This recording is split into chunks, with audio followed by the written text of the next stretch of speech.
Let's go to the last quarter, and there were some big moments last night, and the Western Bulldogs did most of them last night. So this is Isaiah Pickett putting them 17 points in front, or 13 points in front, and then Bontempelli, a slick handball out towards Jack McRae. They start to claw their way back. Bailey Fritsch has been, I guess, taken to task this week about not giving it off. Went to the top of the square. Bailey Dahl, what a moment for him getting back. Was it the wrong option, Brownie? We highlighted him a couple of weeks ago, and then Garcia gets the winner. I thought the option was there to either handball or try and kick to the top of the square. On his right foot, it's going to be a very hard one to kick. And then the coming of age. Have a look at this. This is for number 5. That's as sweet a kick as you'll see. Congratulations to Jamarra. He's been under the pump for the best part of his career so far. It was great to see last night. The players got around him. But I still think Bailey Fritsch made the right decision, because on the right foot, if he puts it out of bounds on the full from there, more pressure comes on him. Top of the square, gave them an opportunity. Bailey Dahl was just too good. And he'll be joining us on the show too. Bailey Dahl will be joining us live. But Jamarra Ugle-Hagan,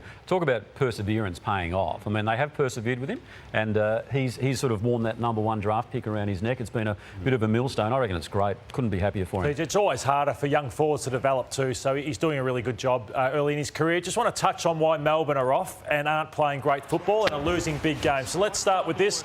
Bailey Fritsch, that's cheating. You've got to get forward of your man when the opposition win the footy. So he doesn't really want to go. Oh, I have to go now. So Buku Khamis taps the ball on. Another player has to come up. They mark the footy here. How much does Salem want to defend this ball here? Jamarra Ugle-Hagan's hot in the game. No, we'll just pop it over to him. So the scoreboard's going there at this time. These are the little things. They were doing well last year. They're not currently doing well at the moment. This is Adam Tomlinson on Jamarra Ugle-Hagan. But there's another Bulldog there. So you look at the confusion. He goes, what do I do? Which player do I go to? You wonder why Jamarra Ugle-Hagan takes a big grab, because Tomlinson didn't know what to do, because there was 2v1 down there. OK, let's look at Brayshaw.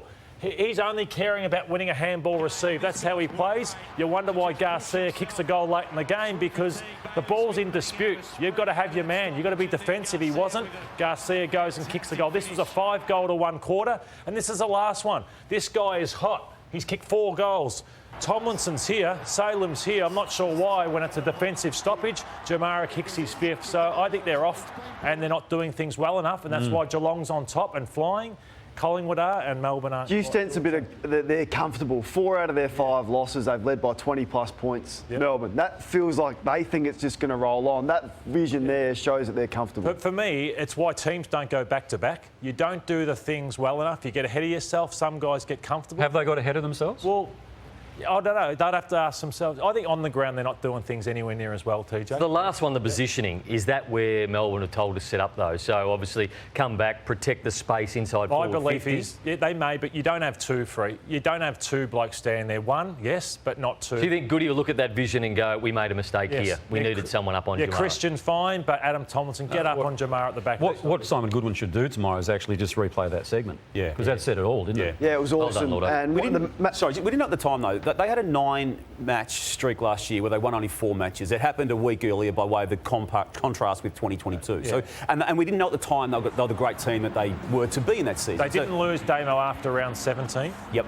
And now we're into round 19, and they lost round 17 and round 19 this year, where they didn't lose after round 17. So I just don't think they're going as well. But they've still got time, but it's been a long time, a long patch of not really playing a good game of footy, hasn't it? Yeah, you're right, Lordo. Absolutely spot on. Great vision. Now, the match winner last night was Jamarra Ugle-Hagan, and you remember performances like this, complete breakout games. And as Lordy said earlier, he's been building into this. There is a bit of Jeremy Cameron about him, because he's a beautiful ball user, and his finishing ability shouldn't be underrated, because not many forwards in the game are kicking it as accurately as what he is. He's very good on the ground. I think he has worked on his toughness, and I think he's a lot more competitive. What you would say to him now is, I want you to have the biggest pre-season you've ever had. So you may want to have 2 weeks off at the end of the year, but come back, hire a personal trainer, get as fit as what Jeremy Cameron did this off-season. You'll see the results. Young forward who could completely take this competition by the scruff of the neck.